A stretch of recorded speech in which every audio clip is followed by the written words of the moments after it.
Okay, so about 2 weeks ago, we did a very detailed video in which I talked about the main performance differences between the PS5 and the Xbox Series X. I talked about the CPU differences, the GPU differences, the resolution, the frame rate, and the overall graphics that we'll get in games. So if you guys want to learn more about that, then definitely give this video a watch. Now, I promised you guys a part 2 to that video because I didn't really finish everything that I wanted to discuss in that video, so I still want to talk about the RAM, the SSD, and some of the other special features that differ between the PS5 and the Xbox Series X. Now, this is not that video actually, and this video is just focused on the PS5, hence the blue lights, as we've had a ton of PS5 leaks recently, so in this video, I'll be covering the PS5's release date, the launch title games, the final design, and also some more controller updates. So grab some snacks, some drinks, and sit back, relax, and enjoy. Okay, so I want to talk about the new leaks first, and then I'll cover the remaining specs. Okay, so probably the biggest leak is in terms of the release date. So we all know that a PS5 is launching in stores in time for holidays 2020. I mean, Sony has actually officially confirmed this. Now, there was a leak coming from Twitter leakster PSE Rebus, who claimed that a PS5 will be launching in November, November 20th to be precise, at a price of $499. But okay, that's the release date, so when is the actual unveil date? When will Sony go up on stage and show us the actual PS5? Well, we've actually had a pretty big leak on 4chan, and I know what you're thinking, 4chan.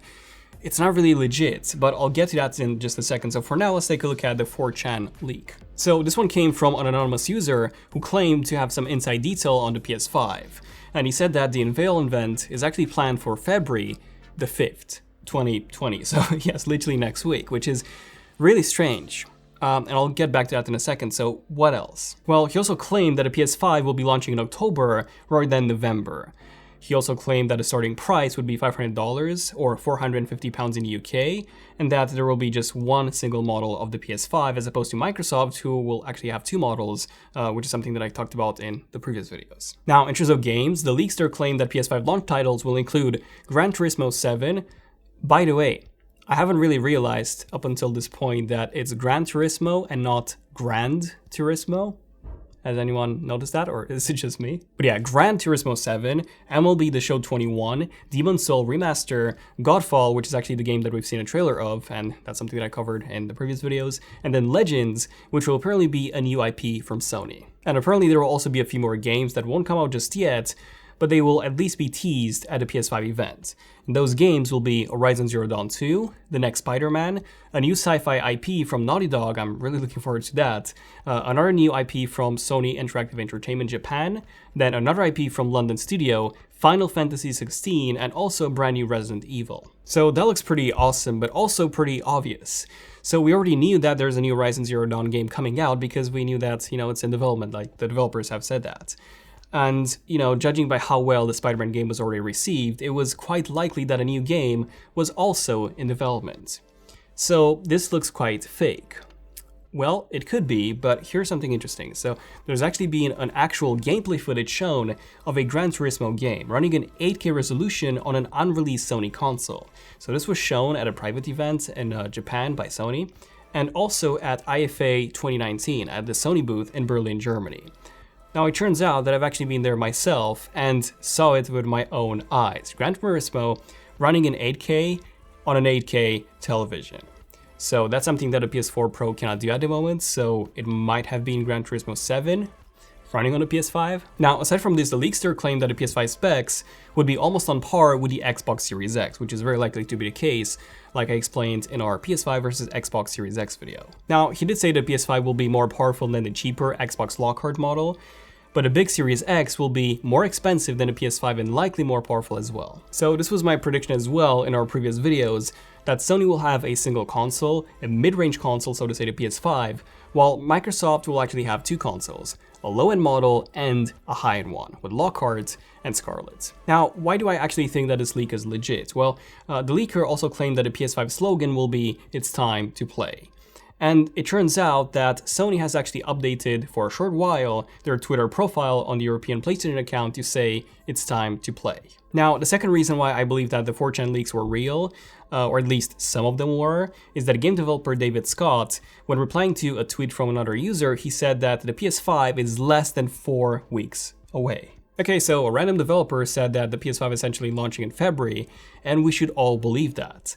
Well, you see, it turns out that he's not really a random developer. David actually worked on other PlayStation exclusive games, such as Twisted Metal and even God of War, so it's quite likely that he does indeed have some info, some insider info on the PS5, and this info actually matches up perfectly with that 4chan leak that we had before. Now, just to put a cherry on top of this info, Sony is now having an actual event in New York, and by now I mean it's an entire month. Yes, it's an event that lasts from January the 14th up until February the 16th. And they're actually celebrating 25 years of PlayStation with demos and a collection of titles for the PS4 and the PSVR. So February is looking very likely when Sony will unveil the PS5 to the rest of the world. But I would honestly say that February the 5th isn't really happening, mostly because Sony's already having that big gaming event for an entire month in New York, and it's very likely that if the PS5 is actually being unveiled in February, then it will probably happen after that 25-year anniversary event has finished. And that event finishes on February the 16th. So I do think that it's still happening in February, just not on the 5th, very likely after the 16th. Now, interesting enough, Sony, the Sony event hall in New York, so Sony Square, is actually fully booked for from January the 14th to February the 16th. However, it is also randomly booked on February the 29th as well, from 7 p.m. So could a PS5 event actually be held on the 29th of February? Well, it's a bit of an odd one because the 29th of February is actually a Saturday, and big tech events are usually held during the week, so yeah, this would be a very interesting choice. But maybe Sony wants some of that younger player base to also watch the event live, which would make a lot of sense having it on a Saturday then. You know, no school, no work, basically nothing to do except for watching a PS5 launch event. Now, some of you might be wondering, why show the PS5 in February when the release date will only be in November? Well, it turns out that Sony has already done this in the past with a PS4. Yes, the PS4 was actually unveiled back in February 2013, or at least when it came to the games and its performance, with a further event in November right before the actual launch. And this is where they actually showed the design, and this is also where they showed the final price. However, some of the leaks are even saying that Sony will show pretty much everything now in February, and even open up the pre-orders for the PS5 with some financing options included. And this is pretty massive because Microsoft hasn't said anything at all about pre-orders and the price. And you know, Sony opening up the pre-orders before Microsoft will give Sony a massive lead when it comes to sales. Okay, so that was the release dates. Now I want to talk a bit about the design. So in my opinion, the design doesn't really matter for a console. I mean, sure, if it has an awesome design, then it will look amazing when it's sitting on your TV stand. But the thing that really matters the most is really the performance. Regardless, a lot of you do care about the design, so here are the latest design updates. So you're all probably familiar with this PS5 design. So this was the developer kit that got leaked, and we were actually lucky enough to be the first ones to unveil the dev kit's design. But like I said, that was just the developer's kit. It was 100% legit, but it was not the final version that consumers will be getting. So what will the final version of the PS5 look like? Well, we actually modeled our very own version based on that initial dev kit version, so you might have seen this one in some of our previous videos, but this is just our take on the final design based on the dev kit. Now, when it comes to leaks of the actual retail version of the PS5, we did have this video of the alleged PS5 boot screen, and in this video there was also an interesting alleged PS5 just sitting there, and this video got picked up by a ton of tech news outlets. But you see, unfortunately, it turns out that this video was fake. Yeah, everything was CGI, so that was a really good CGI. Like, it honestly convinced me. It was really, really good. So good job to whoever did that video, but yeah, it's fake. However, we do have another possible design leak. So this image was actually shared on 4chan, again, 4chan, and it shows what looks to be a PlayStation, judging by, you know, the big PlayStation logo in the middle. But this design looks very, very interesting, because it does look quite realistic. Like, I wouldn't call this a concept, or if it is, it's a heavily photoshopped image of a concept. But it does look quite legit. Like, if you look at the cables that are coming from the back of it, it looks to be about the same size as a PS4 Pro, maybe just a bit larger. And yes, I know it does have a really weird shape with a V on the top and the front, but this design actually matches up with the design idea that a developer's kit had, where the air intake had this V-shaped design.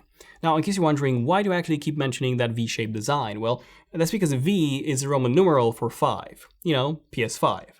So considering that this PS5 leak does have V's pretty much everywhere, and yes, I know it does look like an X to be honest, but at the same time, it also looks more believable in terms of what Sony could actually do for the PS5's design. And we've actually modeled our very own concept based on this, and yeah, to be honest, it looks pretty good.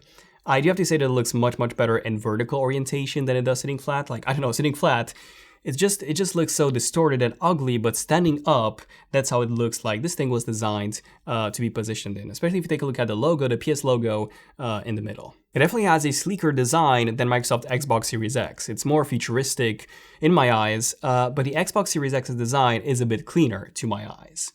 So I actually like both, but I think I do prefer the PS5 design slightly more. Now, there have been some alleged PS5 patents which were posted on 4chan, which actually showed this exact same design that got leaked. Now, I'm not fully sure how legit these are because they don't have any Sony branding at all or any names on them, and there hasn't been any official Sony patent filing with this design in mind, so that's a bit fishy. So it's more likely a fake, but then at the same time, it seems like these were actually made based on the previous photo that got leaked. So either both of them are fake or they were made by the same person because they kind of got leaked at about the same time. So yeah, this is interesting, but this could actually be the final design of the PS5. So yeah, let me know what you guys think about the PS5's alleged final design in the comment section down below. I'm quite curious to reading your thoughts. Now, leaving all of that aside, I do have some more updates regarding the controller. Now, if you've seen our previous Leaks Rumors episodes on the PS5, then you're probably familiar with this controller design. So this was the alleged developer kit controller, and same as with the dev kit PS5 version, while this design wasn't finalized, it did showcase some of the main new features of the controller itself. And in this case, those features were mainly the tiny changes in the orientation of the share and options buttons, and also the addition of a full touchscreen display from the touchpad that we had before. Now, Mark Cerny, the lead architect for the PS4 and now the PS5 as well, he had multiple interviews with The Wired. And he did say that the PS5 controller will be getting some next generation haptics. So essentially a dramatically improved vibration motor that would allow you to feel the difference between dirt, water, ice, and so on. So that's pretty amazing. We also know that the USB Type-C connector is coming, finally, alongside greatly improved battery life and a heavier and bulkier build that feels more comfortable in the hand. Now, a while ago, we did get another leak of the PS5 development kit, the specific one showing 2 PS5 units alongside some PS5 dev kit controllers right in the corner. Now, you couldn't really tell much about the controllers themselves because they were quite off the camera and quite blurry, and now we actually can because we have some updated photos. This one comes from a guy named Patrick who posted on Facebook a few images of cleaning a PS5 development kit. Yes, quite strange, but yeah, the controller is much more visible in these photos. It does look a lot like the PS4 controller, which Wired has actually confirmed. They had their hands-on time with the actual controller. Unfortunately, they couldn't share any photos or videos, but they did mention that it looked extremely similar to the PS4 one. Now, in this leak, we can see the same Xbox controller form factor that we've seen in the initial dev kit controller leaks. Luckily, we do not have that weird shape, essentially in the bottom of the controller from the initial dev kit leaks. The bottom of the controller was actually indented, which was really strange, but luckily we don't have that here. And then we can clearly see that USB-C charging cable that plugs into the charging port. We can see the big display, which is no longer curved. They're on the back like the ones on the PS4 were. And that actually makes sense, since it is rumored to be a full-size working touchscreen rather than just a touchpad. And foldable touchscreens, they do exist, but they're really expensive. We have those on the Galaxy Fold or the Huawei Mate X and so on, so those are really expensive devices. So a flat display is indeed what Sony will have to use on a PS5 controller if they are indeed having a display on the controller. Now, aside from this, we can see what looks to be 2 headphone jacks on the bottom of the controller itself, which is quite odd, but interesting. However, I don't think it's actually 2 controllers. I think one of them is very likely a redesigned proprietary connector for connecting accessories. Now, one of the main features of the PS5 controller will actually be a voice assistant, or should I say, one of the main new features of the PS5 and not a controller, because the controller will simply act as the voice assistant's ear. So it will have microphones, and pretty good ones actually, apparently, according to the leaks, and you will have a voice assistant in the PlayStation itself, and you can ask it to open up chats with your friends, open up games, trophies, and that kind of stuff. So a bit more advanced than what we have now on the PS4, because this one is really basic. Now, something really unexpected is that Sony has actually released a new accessory for the PS4 controller. Now, I'm of course talking about the back button attachment, which yes, gives you 2 remappable buttons on the back of the PS4 controller. This is actually way more useful than you think, because let's say in Modern Warfare, for example, you can map one of those buttons to the square so that you can reload without you having to take your finger away from the right joystick. Now, it is extremely odd how Sony introduced this accessory so late in the PS4's life cycle. Like, my only explanation for this is that the PS5 controller would also have built-in remappable buttons on the back, and that Sony actually added this accessory for anyone who wants the same experience only on the DualShock 4. And it actually turns out that we've actually had a new PS5 controller patent leak, so this one was found by Let's Go Digital, and this is a genuine patent filing by Sony, and it shows what looks to be a PS5 controller only with those extra buttons on the back. Also, it seems like we have 4 extra buttons, so 2 on the left and 2 on the right, rather than just 2, 1 on each side. So yeah, there you go, all the latest updates in terms of the PS5. Some pretty exciting updates. And yeah, who knows, maybe the next video that we'll make will actually be on, after PS5 was unveiled. So let me know in the comments what you guys think about everything that I talked about in this video, the controller, the design, and the release date. And definitely subscribe notifications if you want to see more in-depth tech videos like this one, hopefully was, and definitely some more Leaks Rumors videos like this one, definitely was. So thank you for watching, I'm Daniel, and I'll see you guys in the next one. ZONEofTECH, signing out. Cheers.